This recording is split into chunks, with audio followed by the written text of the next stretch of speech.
Hello my flying friends, I hope you're doing well.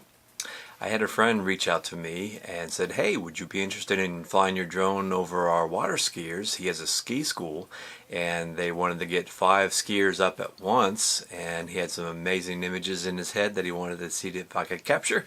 So I was up for the challenge. I'm going to take you along and tell you how I prepared to do a drone event shoot.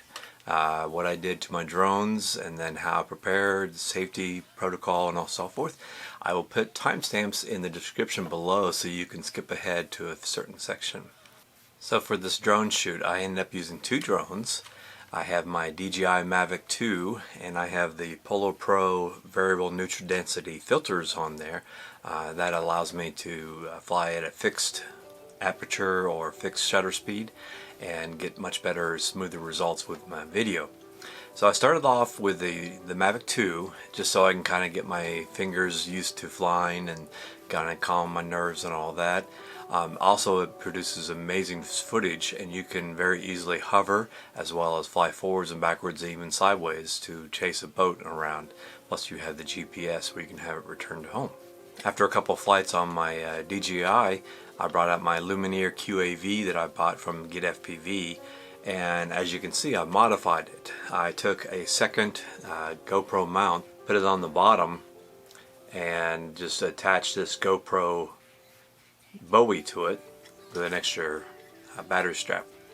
So the hope was if I did happen to crash by accident in the water, it would go upside down like this, and hopefully the Bowie would be enough to hold up the drone, at least to find it, and then unplug the battery underwater and hopefully save the electronics. So for that filming, I had my GoPro Hero 6 using firmware 1.6. I'll leave a link right up here to the description on how I use my drone for the smooth settings. I have a video just on that. So I was actually just using the DJI goggles and trying to keep it within line of sight 1,000 feet at max, and hopefully get some awesome footage. And as you will see, yes I did. So the first thing I do is research the location where I'll be flying, and as you can see, I am close to but not in the flight path of the Indianapolis Regional Airport. The blue bow tie indicates the approach and takeoff areas for the airports nearby. I also use other apps like UAV Forecast, Kitty Hawk, and AirMap to determine what airports, whether they're large or small, might be near the area. Then I went to Google Map and dropped the pin of where I'll be taking off from, and kind of just did a measurement to see where 1,000 feet would be. And I just kind of laid out a simple polygon just to be able to print this map and show the boat driver, say, hey, here's the area I will be able to film in, and if you get outside of that, please circle around. I bought a simple pair of 2-way radios that had a 20-mile range, and I gave one to the boat pilot spotter and then the other radio to my spotter, so that was next to me. They could communicate to the driver. So I created commands for safety, returning to home for the drone to come back to get a new battery, drone taking off, emergency landing. If I had to land inside the boat, I gave them the instructions on how you could hold up a towel as I come in, and I'll immediately cut the propellers once I land inside the boat. And worst case, drone in the water, where hopefully they would immediately cut the power to the boat, circle back around and try to rescue my drone and unplug it underwater to help save it. I'll get to flying my DJI Mavic 2 Pro later. Right now we're looking at the goggles that I saw when I was flying my QAV R2, and I overlaid the telemetry. So right now my battery is already down to 15 volts, and you'll see a glitch right there. It was. So I was flying, and all of a sudden I momentarily lost video for a second. And let's go back and freeze frame and look at the data. So the important thing to notice is that my RC signal was a value of 4 during this. That means that I still had connection to the drone, I just couldn't see it for a fraction of a second. The first instinct I had was to punch up and get as high as possible to regain my vision. The next thing you should notice is my millisecond delay went from 25 milliseconds up to 1200 milliseconds. So that meant my control to the drone was very delayed, and I had to be very careful.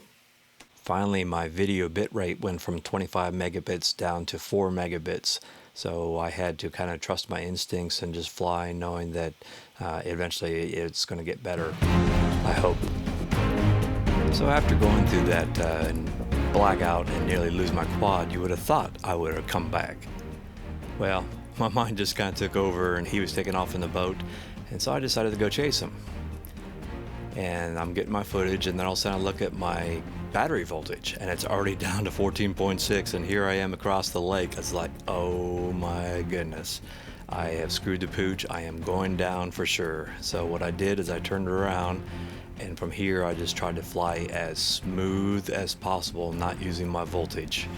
And I know I've flown before where I've gotten down to 14.2 and the quad will just fall out of the sky. So at this point I'm just flying towards where land, I can get to that, and even though it's private property, I could at least land on the grass and hopefully recover it, not have it go in the water. By this point I was like, oh, I made it.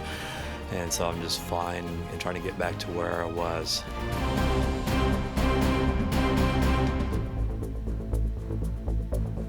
I can't believe I got lucky twice.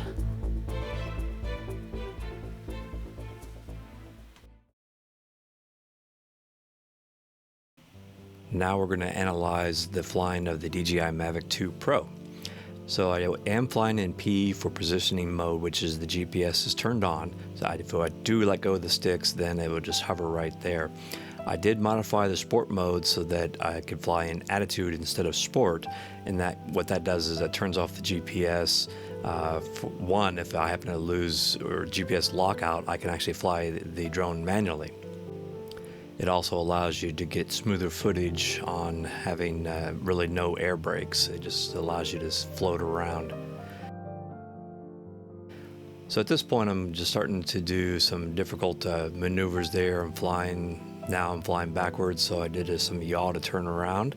So now I can get the faces of the skiers. Well, would be if I got closer. But anyway, so I'm moving around and yawing so that I'm trying to stay away from being over them.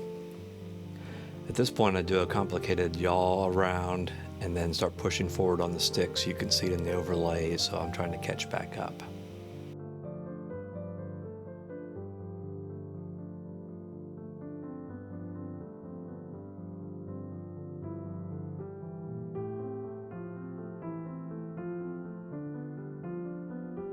So here I'm going to start to move around to the left side of the boat, and I'm going to yaw again.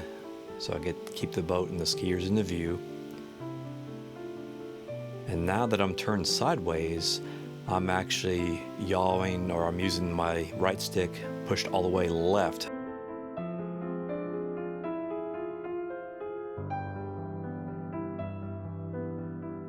So now again I've rotated it around and I'm flying backwards.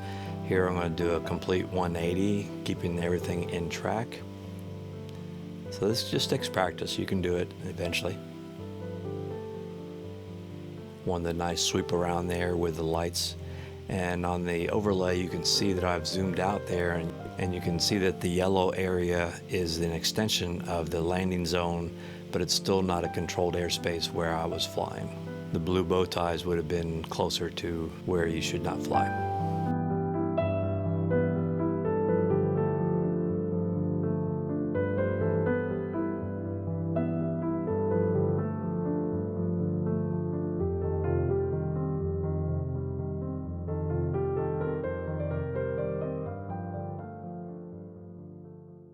If you made it this far, congrats, that's amazing.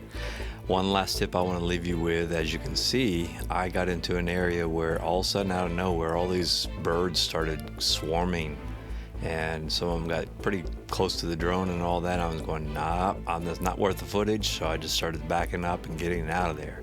So that's one thing your spotter should be able to tell you is, hey, you got a bunch of birds flocking around, and get the heck out. Thanks for watching.